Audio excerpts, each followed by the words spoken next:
Hi everyone, I'm here again in my kitchen with a story from March 1982. I called it Mother Loses Her Cool. In all my life, I had never lost one, not one, until the other day. Sure, I can be as absent-minded as the next person. I've misplaced my car keys, forgotten where I put my purse, and even lost track of time. But this was the very first time I lost one of my children. It all started out innocently enough. Our whole family, plus my sister and my niece, were going to experience the Chicago Museum of Science and Industry, a childhood adventure I wanted to share with my children. Our day started with an early drive to Chicago. By some miracle, we didn't get trapped in tons of traffic, bumped in an accident, or lost. The worst was over. Or so I thought. Upon reaching the museum, we found out why the highway was deserted. Everyone from the city was already crowded into the building.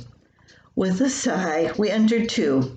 As long as we had already risked our lives to travel there, the only thing to do was to join the masses. The four youngsters with us were at once spellbound. There were cranks to turn, buttons to push, and knobs to pull. The hands-on museum thrilled them. They were so awestruck they didn't realize we were walking in a well-planned but confusing maze.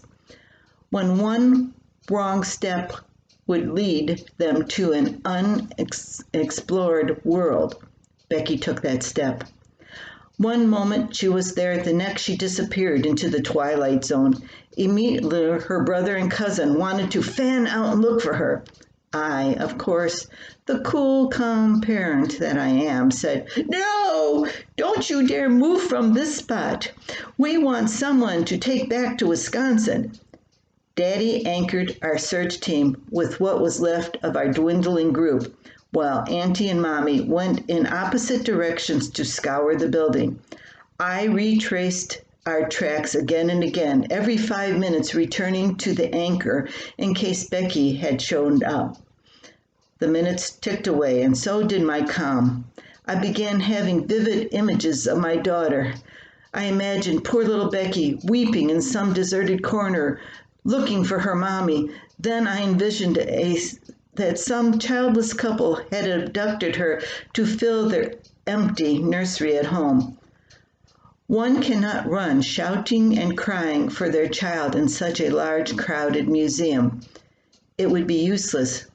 But I have to admit, each time I returned to the anchor position to see she still was among the missing, I got closer and closer to that approach.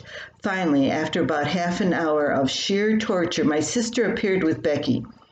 My tears matched my daughter's as Auntie explained that she found Becky right away, perched up by the information desk, but that their return took a while because of a couple of wrong turns coming back to us. Was the Museum of Science and Industry an adventure for the whole family? Yes, I say, in more ways than one. I hope you like my story today. It was hair-raising for me back in 1982 to lose Becky. But luckily, we found her again. Have a good day.